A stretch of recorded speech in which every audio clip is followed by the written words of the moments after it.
monsters. Good day to you, partner. I'm Guy, and I can already tell that I'll be your best friend in this forsaken camp. Hey guys, We Solo here, aka the Skeleton Burt Reynolds. Yeah, I'm gonna do this Burt Reynolds style. Why?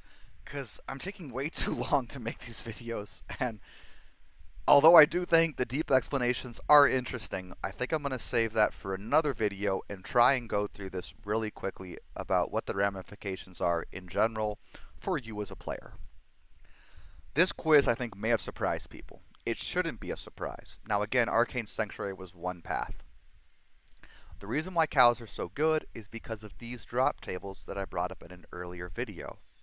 And yes, this would affect map mobs as well. Hell bovines, quill rats, and ghosts are just built different. And then swarms and vultures are built worse.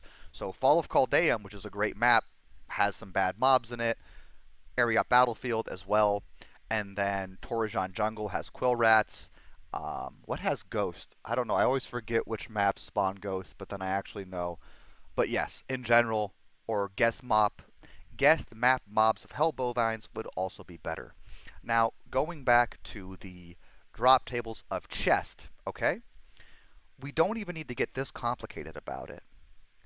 If we know this information, that cows are basically the best way to farm runes, and runes are very useful early on because they basically build defining gear. Now, rune words are generally way worse in PD2, and you should check to make sure that the rune word you want to make is actually necessary for your build. They are still impossible to avoid. For almost every build in the game will use a rune word to supplement their damage in some way, whether it's infinity, fanaticism, eternity, specialized rune words like that as well. Enigma, super useful. Are you losing out that much by not doing Chaos Sanctuary if you're going to take my advice and do Cows or Arcane or, you should do Provincial in every game anyways? Well, look, the 87 level gear, yeah, a Meng Song is nice early on. A Crown of Ages is a piece of gear that is useful throughout the entire game, and of course you're going to miss out on the Tyrael's Might. But the thing is this, you're probably not going to find those anyways, and yes, if you do happen to find those running Chaos Sanctuary, you're going to say, oh, Reed Solo's a fucking moron, look, I've got my Tyrael's Might.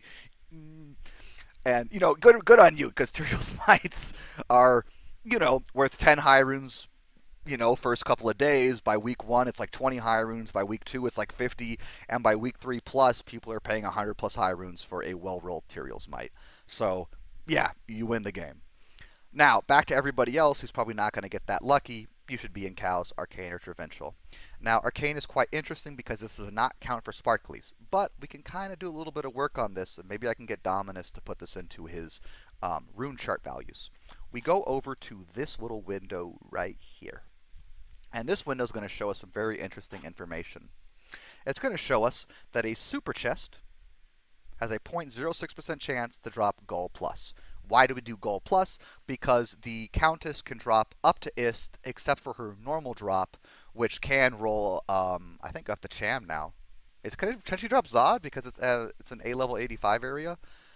Anyways, the reason why you don't count Ist and below is because her special drop tables can roll up to Ist. So High Rune is Gold Plus, and that's very good odds. Again, 1 in 1,489 of Gold Plus, okay? 1 in 1,213 for a sparkly chest, same area, or I guess the sub-area of the Glacial Trail, Drifter Cavern, to drop a Gold Plus. And also, keep this in mind, a high chance to drop a Wind Force. I'm going to go into that in a second. And what's a regular chest? A regular chest would be 0.016%. A locked chest would be double this, or 0.032%. Or what does that mean? It means you could almost think of a super chest as being 2 locked chests and a sparkly chest as being 3 locked chests. You're like, why do I care? Wheat Solo doesn't seem that good. It is. Why? Because a chest, not a locked one, because a locked chest would literally be more than double the odds of these odds. Why?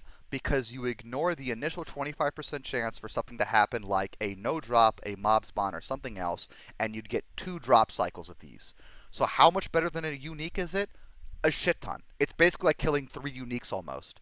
So what does that mean about a super chest? It's like killing 6 uniques. And what does that mean about a sparkly chest? It's like killing 9 uniques. Okay? That's why they're that good. And by the way, champions really aren't that great compared to uniques.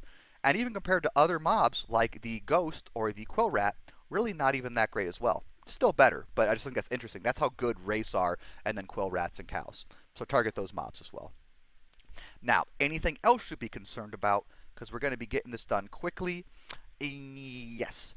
Basically, this is my explanation about how good sparkly chests are, and it's just too much information in this video. I tried to go into it. Maybe I'll go into it some other time. What's interesting is they're good. Let's just leave it at that. This is the drop set tables of the, because basically super chests are based on seeds, and the only thing that affects them is the player count, which just increases the quality of the individual seeds, and those are your chances, well, it goes down to Paul, of players 5 to 6, and real quickly, let's go back to this window, this is important, players 5, party player 5. Now, I didn't know what the second value was, but the interesting thing about party players is that's a value you cannot affect in Pluggy. It's only by having actual players in the game that are partied. And that affects a couple of things like Super Chest. Sparkly Chest. It does not affect Super Chest. One of the reasons why Sparkly Chests really aren't heralded is, for one, you have to go to subzones in general, and two, partied players dramatically affect Sparkly Chest. You know what doesn't affect Super Chest? Partied players. So these are some of the reasons why Sparkly Chests are kind of oversought in the PD2 community, is because I don't think people were accounting for the fact that partied players really affect Sparkly Chest. That's why Sparkly Chests are that good. Also, you got to go to a subzone. There's usually only one Sparkly Chest, while there can be multiple Super Chests. Anything else I wanted to get to real quickly? Oh, here's some cute things. Glacial Trail can spawn both Sparklies and Supers. Mausoleum and Crypt can spawn both, and also Sewers Act 1 can spawn both. Sewers Level 2 is only Super Chest. In general, what is the rule of thumb? And you can go here to check just to make sure. Basically, Super Chests are going to spawn in areas that you have to go through to complete the game. Let me get that up. So like this. These are areas you technically would, well, I guess you don't have to kill Nihilithak, but you understand what I mean. That's like a quest area. So for instance, for Act 1, a quest area would be Tower Cellar levels. So that's why you'd have to go there.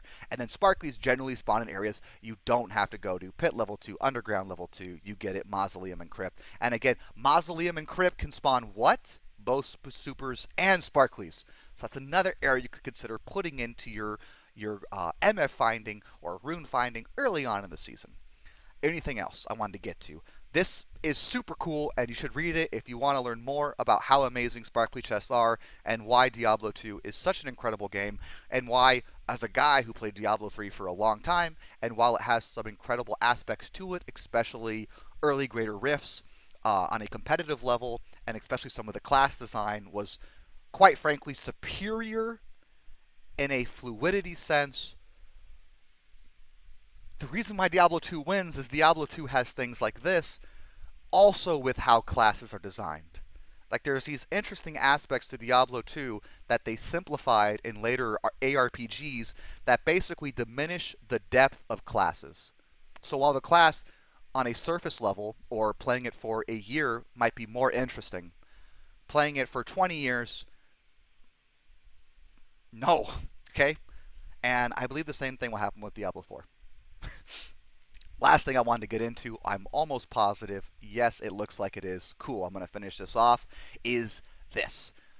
One of the interesting things about Sparkly Chest is it has individually the highest chance not just to drop runes, but also certain Sparkly Chests have the individual highest chance to drop certain unique or set items in the game. So for instance, Wind Force in Drifter Cavern, Ormus Robe in Crypt, Eschuda's Temper in Ancient Tunnels, and Kay Hagen's Infernal Pit. This is a nightmare, by the way. Kind of interesting. Arm of King Leoric in Stony Tomb. Crown of Thieves has some use early on. Lidless Wall and Tal Rasha's. The tombs, right? The false tombs have those.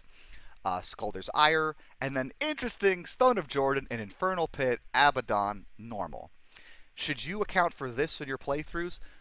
Yes. If you're going through the game as a normal player or in a dedicated group, you should hit every single super and sparkly that you can along the way, even starting in Infernal Pit. And in fact, your group might have some extra time to where somebody could go and hit up chests along the way just for some gear to make the clear quicker. But basically, in Nightmare, some of these pieces of gear that could drop in your game, your party could use for the rest of your playthrough. So there's no reason to skip it. Now, for a regular player, how do you take this information and apply it to yourself? Okay, we're going to go through that really quickly. You're a sorceress. Do whatever you want. You have a 7-frame teleport. But you should probably farm Arcane Sanctuary. You're a necro summoner. You should probably map really quickly. Until then, cows. Do not do Chaos Sanctuary as a summoner. Sorry, you're wrong. You know why? Decrepify is too bad for a summoner. I'd rather a sorceress or a bone necromancer do Chaos Sanctuary. Bone necromancer? Teeth? Hey, it's a good way to clear Arcane Sanctuary. Anyone can do Provincial. You should do it in every single game. But let's go a step deeper. Remember these little interesting areas about Drifter Cavern being good, Glacial Trail being good, Crypt, Mausoleum being good farming areas. What about this? Tomb runs. Let's go further. What about doing, this is what I wanted to show. And by the way, this is a legitimate farming area now in PD2, Maggot Lair. That's right. Maggot Lair has super chests and is a pretty good farming area. Who should farm this? Fire Golems. Maggot Lair? So if you're a Fire Golem Necro, seriously, do Maggot Lair level and do Frigid Highlands Glacial Trail. Any fire build should do that. You could also do Stony Tomb if you want. And cows. Well, Skelly King out, guys. GG. Come play with us, Daddy. Forever